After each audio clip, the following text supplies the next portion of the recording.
네, 그러면 1번부터 우선 풀이하도록 하겠습니다. 첫 번째 문제를 보시면 24와 90을 소인수 분해하여 최대 공약수를 구하는 과정이라고 나와 있는데요. 일단 소인수 분해의 경우에는 소수인 인수로 나타내는 걸 의미하는데,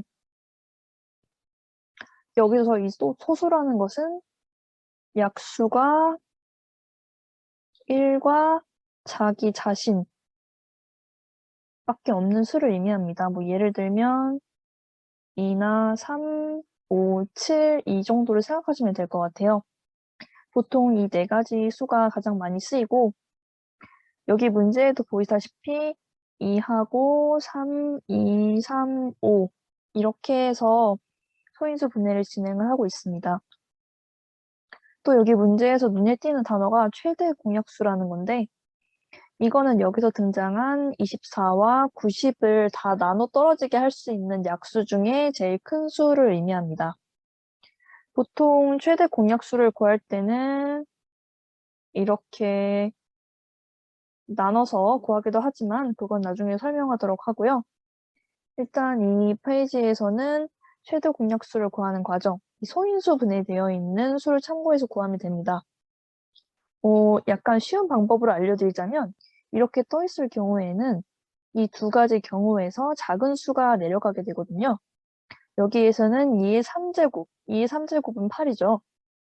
여기 밑에 2가 더 작기 때문에 2가 내려오는 것이고, 또 3과 3제곱, 3제곱은 3 곱하기 3이니까 9인데요. 둘 중에 3이 더 작으니까 3이 이렇게 내려오게 됩니다. 아까 전에 말씀드렸다시피 공약수의 개념 자체가 둘 다 나눠 떨어지게 하는 수이기 때문에 둘 중 하나가 이렇게 비어 있으면 여기에는 아무것도 떨어지지 않습니다. 그래서 결론적으로 이 문제의 답은 기억에 2가 들어가서 답은 1번이 됩니다. 네, 일단 첫 번째 문제 풀어봤고요. 두 번째 문제로는 절대값에 대해 알아보겠습니다. 절대값 같은 경우에는 여기 숫자가 들어가고 이렇게 짝대기 두 개를 세워서 표시를 하는데요. 이 절대값이 들어가게 되면 어떤 현상이 발생하냐면 숫자 2와 앞에 음의 부호가 붙은 마이너스 2를 예시로 들어볼게요. 2에다가 절대값 기호를 씌우면 그대로 2가 등장합니다. 근데 반대로 마이너스 2에다가 절대값 2를 씌우면 여기 앞에 부호는 어디론가 날아가 버리고 이 숫자만 이렇게 2라고 튀어나오게 됩니다. 이렇게 여기 앞에 있는 부호가 사라지는 그런 기호라고 생각하시면 훨씬 편할 것 같고요. 여기에서 절대값이 가장 큰 수를 지금 물어보고 있거든요. 처음에는 이렇게 씌워볼 수도 있겠지만 결론적으로 부호를 제외한 이 숫자만 봤을 때 가장 큰 수가 무엇이냐라고 절대값의 개념에 대해 물어보는 문제입니다. 실제로 마이너스 5의 절대값 한번 씌워볼게요. 그러면 말씀드렸다시피 이거는 날아가고 숫자 5만 남습니다. 여기 마이너스 2도 마이너스 날아가고 2가 나오고 1은 그대로 1, 4는 그대로 4가 등장합니다. 그렇기 때문에 여기서 가장 큰 수는 5죠. 정답은 1번이 됩니다. 이렇게 빠르게 또 설명을 해봤고요. 또 여기서 미지수 대입하는 거를 조금 어려워하시는 분들이 있어요. 그 미지수에 대한 문제가 지금 3번에 나와 있는데요. a는 3일 때 2a 플러스 1의 값은 무엇이냐? 라고 언급을 하고 있습니다. 여기 문제에서 2a라는 것은 2 곱하기 a에서 지금 이걸 생략한 거예요. 그러니까 여기서는 3이 지금 이렇게 a가 3이라고 명시를 해주고 있죠. 결론적으로 2a는 2 곱하기 3, 그래서 6이 됩니다. 결론적으로 2a 플러스 1은 2 곱하기 3 더하기 1, 그래서 6 더하기 1은 7이다. 결론적으로 답은 3번이 됩니다. 이런 것처럼 숫자 뒤에 알파벳이 붙은 경우에는 곱하기가 생략되어 있는 것이다 라고 생각하고 풀이해 주시면 훨씬 더 이해하기 수월해지실 것 같아요. 네, 이렇게 3번 풀어봤고 다음으로 4번 풀어보겠습니다. 여기서 중점적으로 보셔야 되는 단어는 1차 방정식 이거 단어는 뭐 그닥 중요하지 않고요. 문제에서 이 해라는 단어에 집중을 하셔야 됩니다. 이 해라는 거는 수학에서 정답 x의 값이 무엇이냐라고 물어보는 것인데요.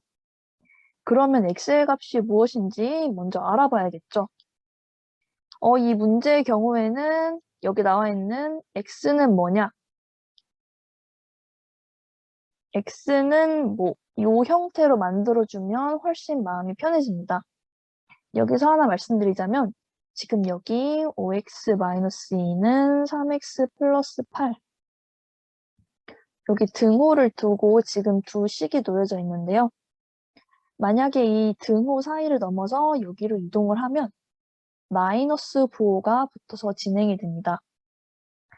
먼저 x부터 먼저 모아볼게요. 5x 마이너스 2 마이너스 3x는 8 이렇게 마이너스가 지금 이동하면서 붙었죠? 이렇게 진행하는 이유는 좀 더 뒤에서 자세하게 말씀드릴게요. 일단 아까 말씀드렸던 것처럼 숫자 다음에 소문자가 있으면 곱하기 단어가 생략된 것이라고 말씀드렸었죠. 이렇게 똑같은 소문자가 붙어있는 애들끼리는 또 자기들끼리 계산이 가능합니다. 그러니까 여기에 어떤 숫자가 들어가는지 몰라도 얘네는 지금 똑같이 x라는 게 붙어 있으니까 계산이 가능한 거죠. 5x-3x는 2x 마이너스 2는 8이다. 이렇게 됩니다. 또 마찬가지로 숫자도 여기로 한번 옮겨볼게요. 그렇게 되면 2x는 8, 마이너스가 앞에 붙는다고 또 말씀드렸죠? 이렇게 마이너스 2가 됩니다.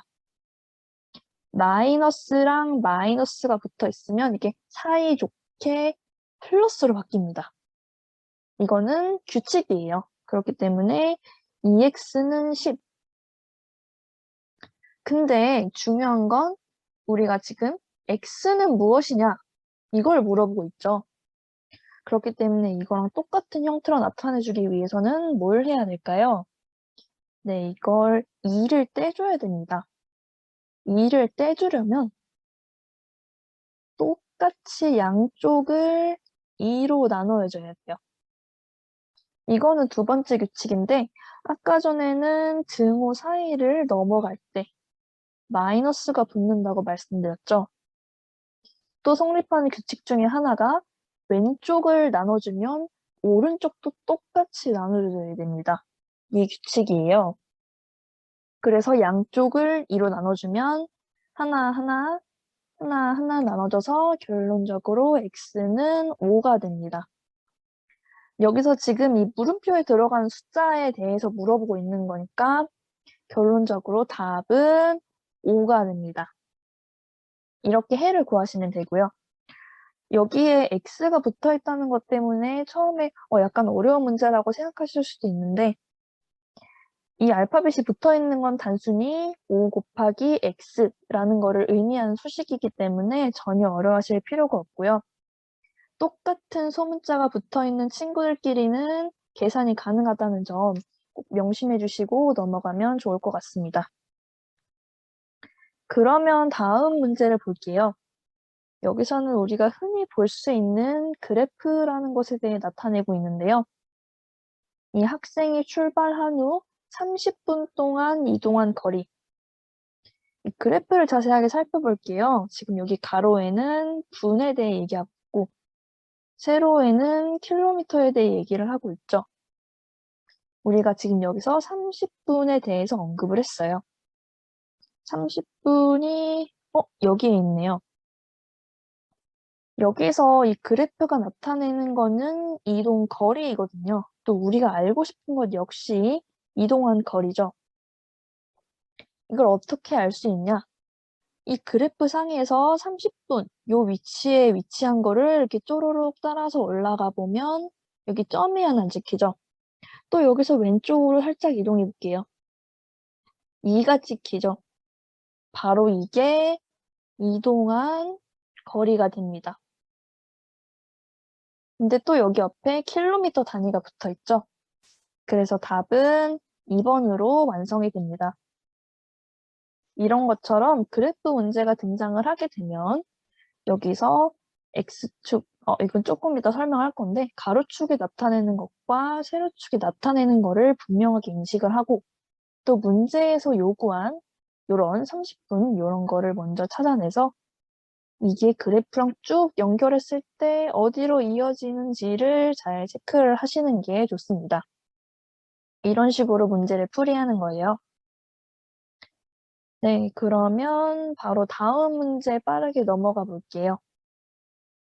모든 면의 모양이 정사각형인 정다면체는? 이라고 물어보고 있죠. 그러면 어떻게 해야 되는지 한번 직접 제가 그림을 그려서 보여드릴게요. 일단 정사각형이라는 거에 대해 살펴보자면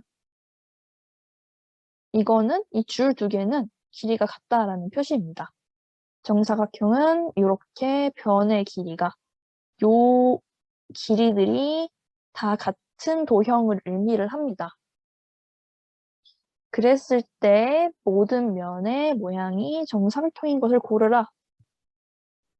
이거는 면에 대해서 모양을 알고 계시면 쉽게 이해하실 수 있는 부분이고요. 정사면체 먼저 그려보겠습니다. 정사면체. 제가 그림을 잘 못 그리긴 했지만 여기 정사면체를 이루고 있는 모든 면은 동일합니다. 이게 왜 그러냐면 이 정이라는 말이 붙어서 그래요. 이 정이라는 말이 붙으면 여기서는 길이가 똑같은 거고 또 면체라는 말이 붙으면 이걸 구성하는 모든 요 면들의 크기가 같다라는 것을 의미를 하게 됩니다. 이게 정사면체였고요. 그 다음에 정육면체 한번 가볼게요. 정육면체는 이렇게 생겼습니다.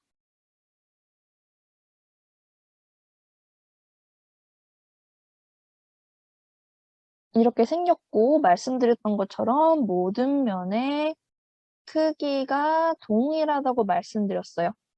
근데 이거 모양이 좀 친숙하지 않나요? 바로 여기서 이게 바로 정사각형.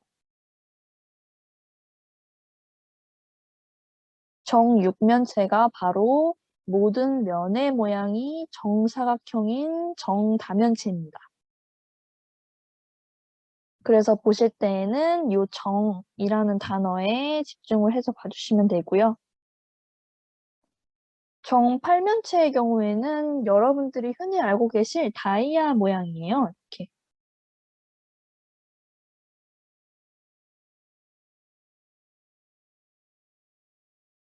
이 모양을 이루게 되는데요. 얘도 마찬가지로 모든 면의 길이 말고 크기가 동일하고 얘는 정삼각형으로 이루어져 있습니다. 정이십면체도 역시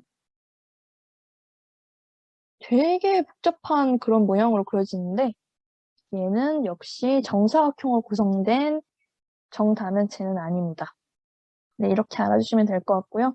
여기서 정육면체랑 정사면체 정도 모양을 알아두시면 훨씬 더 풀이하기가 편하세요. 다음으로 도수 분포표에 대해 알아보도록 하겠습니다. 도수 분포표라는 거는 결론적으로 독서 시간, 학생 수 이렇게 표시되어 있는 지금 도수 분포표를 보고 있는데요. 독서를 지금 0시간 이상, 2시간 미만으로 보고 있는 친구가 몇 명이냐? 여기선 2명이라고 명시해주고 있죠. 이런 것처럼 조건에 맞는 이런 학생이나 아니면 그 사람의 수가 몇 명이냐라고 이렇게 간단하게 표로 나타낸 형태를 도수 분포표라고 볼 수 있는데요. 지금 여기에서는 일주일 동안 독서한 시간이 6시간 이상인 학생의 수가 무엇이냐라고 얘기를 하고 있어요. 이상, 이하의 단어에 대해 약간만 설명드리자면 이상은 뭐뭐를 포함하고 뭐뭐보다 큰, 이하는 뭐뭐를 포함하고 뭐뭐보다 작은 이라는 의미를 가지고 있습니다. 그렇기 때문에 여기서 6시간 이상을 뽑았다는 거는 6시간을 포함하고 또 6시간보다 큰 수가 무엇이냐, 큰 이 구간에 속한 학생의 수가 몇 명일까라고 물어보는 것이죠. 여기서 이상이란 단어를 썼으니까 여기도 마찬가지로 이상이란 단어가 들어가고 여기 미만. 미만은 얘를 포함하지 않고 얘보다 작은 수를 의미해요. 이상, 미만. 그러니까 결론적으로 답은 이 두 가지 숫자를 더해주면 되겠죠. 이 두 개를 더해주면 답은 2번. 5명이 됩니다. 자, 다음으로 순환소수 0.7 그리고 위에 점 찍혀 있는 거를 기하분수로 나타낸 것은? 라고 물어보고 있어요. 자, 지금 여기 두 가지 단어가 나와 있죠. 일단 첫 번째는 순환소수라는 말이 나왔고요. 두 번째로는 기하분수라는 것이 나왔습니다. 일단 순환소수부터 설명을 드릴게요. 지금 여기 0.7 위에 점이 찍혀 있죠. 이거를 실제로 표시해보면 0.7777777 똑같은 숫자가 계속 이어지는 걸 의미합니다. 근데 이거를 다 쓸 수는 없으니까 간단하게 여기 위에다가 점을 찍어서 이렇게 표현을 한 거예요. 만약에 0.39393939 이렇게 두 가지 숫자가 반복된다. 그러면 0.39 위에다가 이렇게 찍혀요. 또 한 가지 예시를 더 들어볼게요. 0.519 이런 단어가 이런 게 있는데 19191919 이렇게만 이어져요. 5는 반복되지 않는데 191919 이렇게 반복되고 있죠. 이 경우에는 0.5를 두고 19 위에다가 각각 점을 하나씩 찍어서 이렇게 표현을 하게 됩니다. 이게 순환소수라고 보시면 될 것 같아요. 근데 이 순환소수를 분수로 나타내는 법이 있습니다. 이걸 설명드리자면 굉장히 내용이 길어지기 때문에 일단 문제를 보셨을 때 빠르게 캐치할 수 있는 부분만 먼저 설명을 드릴게요. 여기 이렇게 점이 하나 찍혀 있다. 그럴 때에는 밑에 자릿수만큼 9가 붙습니다. 마찬가지로 아까 표현했던 0.39 얘도 한번 분수로 표현해 볼게요. 그러면 두 개가 반복되니까 9가 2개 그리고 위에 3, 9 이렇게 올라가게 됩니다. 이렇게 진행이 되는 거고요. 만약에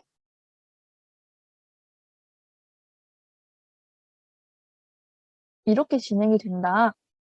그러면 두 개는 반복되고 하나는 반복이 안 되죠. 그럼 밑에 9, 9, 0 이런 식으로 진행이 됩니다. 이렇게 풀이하시면 되고 기하분수로 나타낸다. 이 기하분수라는 거는 예를 들어볼게요. 4분의 2라는 분수가 있을 때 이걸 기하분수로 만들려면 2분의 1로 변화합니다. 둘이 차이 뭔지 보이시나요? 봤을 때 얘는 더 이상 나눠질 수가 없어요. 2랑 4는 각각 2로 나눠질 수 있지만 1과 2는 그냥 그대로죠. 아까 말씀드렸던 소수의 개념과도 유사해요. 하지만 위아래 모두 약분될 수 없다. 라는 거를 명심해 주시면 좋을 것 같습니다. 한 번 더 말씀드리자면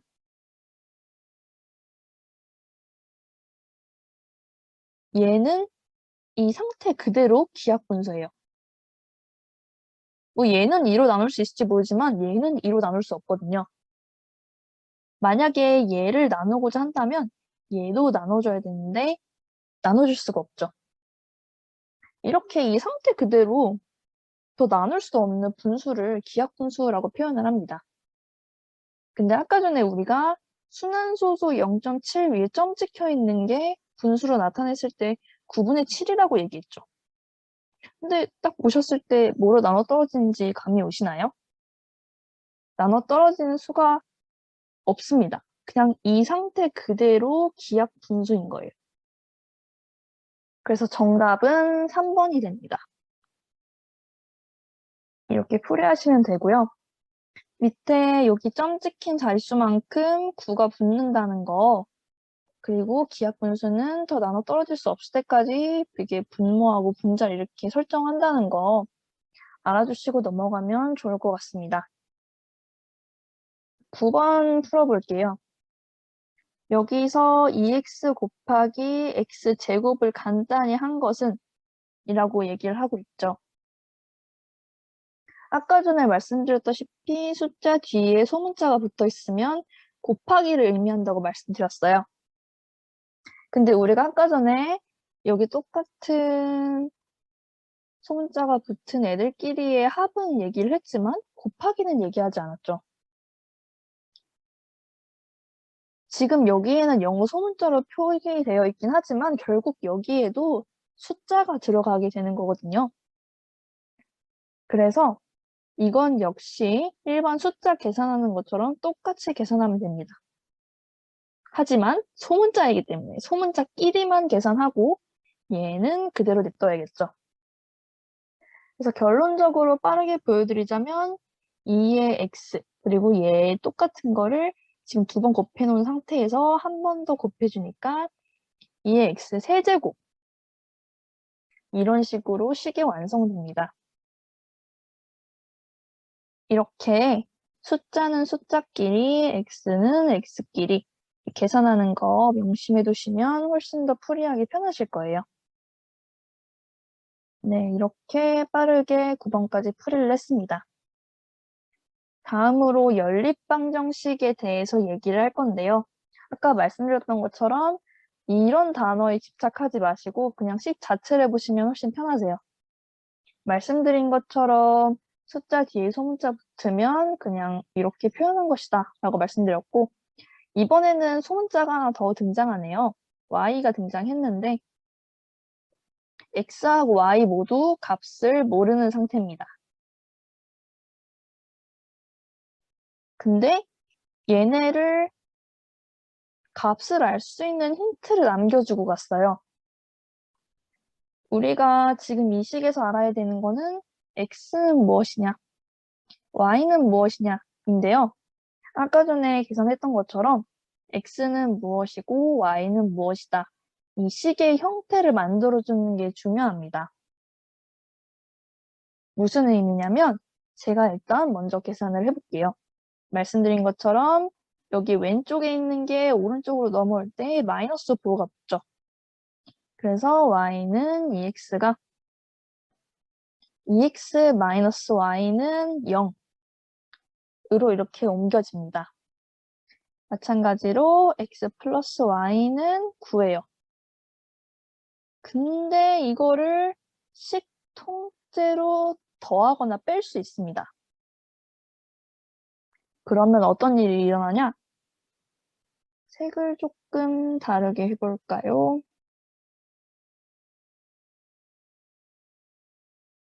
그러면 얘랑 더해지고 얘랑 더해지고 얘랑 더해져요. 자, 2x 더하기 x는 3x. 이것까지는 아까 설명했으니까 이해가 되실 거예요. 근데 여기 좀 신기한 게 있어요. 마이너스 y 플러스 y 밑 빠진 독에 물 붓기죠. 그러니까 둘 다 이렇게 사라지게 됩니다. 근데 0 더하기 9는 9. 3x는 9. 근데 또 양쪽에다가 3을 한 번씩 또 나눠줘. 그러면 x는 3이 됩니다. 자, 우리 x는 3은 이렇게 여기까지 알아냈어요. 그럼 이제 요거를 알아낼 차례죠. 한번 볼까요? 이거는 y는 2x라는 식을 활용해 보도록 하겠습니다. 여기 3을 지금 요 자리에 그대로 넣는 거예요. 그러면 2 곱하기 3은 6.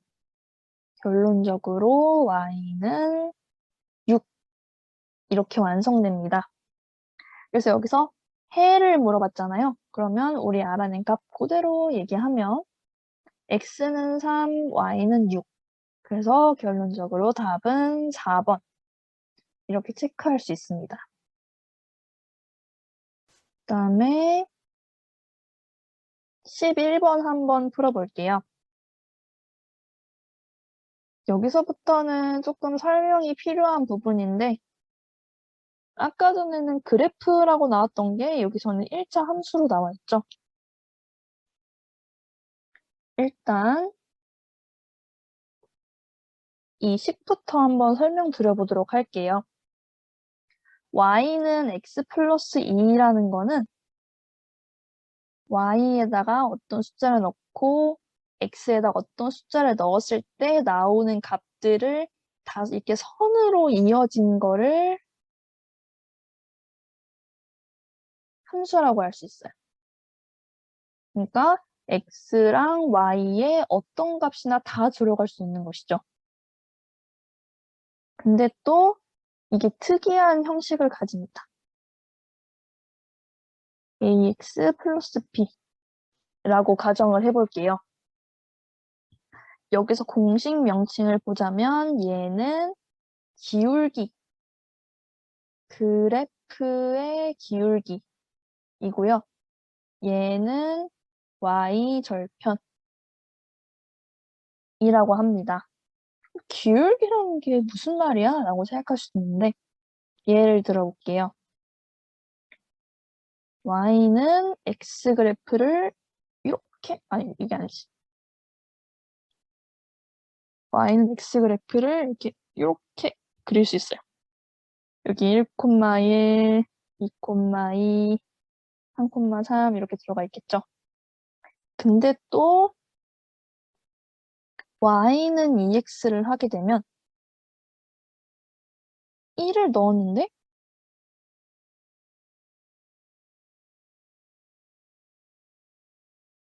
넣었는데 지금 y 값이 2가 나오게 되고 2를 넣었는데 4가 나오고 이렇게 돼요. 이렇게 볼 때 얘의 기울기 차이가 확실히 나죠. 얘가 좀 더 가파르게 나타나요. 이런 것처럼 기울기 차이가 난다. 그래서 이걸 기울기, 그래프의 기울기라고 설명하고 있고요. 그 다음으로 y절편에 대해 알아볼게요. y절편은 결론적으로 말하면 x에다가 0을 넣었을 때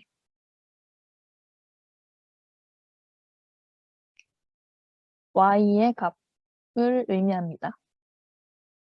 그래서 y는 x 플러스 2라는 값을 함수를 만약에 설정을 했을 때 x에다 0을 넣어보세요. 그러면 y는 2가 되죠. 이게 바로 y절편. 근데 또 반대로 x절편도 마찬가지예요. x절편도 y에다가 0을 넣었을 때 나오는 x의 값을 의미하는 단어입니다. 이제 여기까지 1차 함수에 대한 간단한 설명 진행했고요. 그 다음에 y축의 방향으로 a만큼 평행이동했다 라고 얘기를 하고 있죠. 이 평행이동이라는 거는 그 말 그대로예요. 그냥 이 그래프 자체를 평행으로 이동했다. 한 가지 값 이외에는 다른 변화를 주지 않았다. a만큼만 변화가 있었다 라고 얘기를 하는 거예요. 그러면 어떤 변화가 있었을까요? 지금 여기서 원래는 여기에 있었는데 여기로 이동이 됐죠. 근데 여긴 2 예요. 그러면 y축의 방향이라는 거는 y절편에 변화가 있었다. 근데 y는 x에서 y는 x 플러스 2로 변화를 했죠. 그러면 a에는 2가 들어가게 되는 겁니다. y축의 방향으로 평행 이동했다는 것은 y절편에 변화가 있다라고 분명히 얘기를 해준 것이고요. 여기 그래프상에서는 원래 0,0에 위치했던 게 지금 0,2로 이동을 했죠. 그렇기 때문에 이만큼 평행 이동했다라고 얘기해주고 있는 거예요. 함수에 대한 설명은 좀 더 구체적으로 해보도록 할 텐데요. 일단 여기서는 변화가 생겼고 이 변화가 나타나 있는 숫자가 2이다. 이 부분만 명확하게 하시고 넘어가시면 되겠습니다.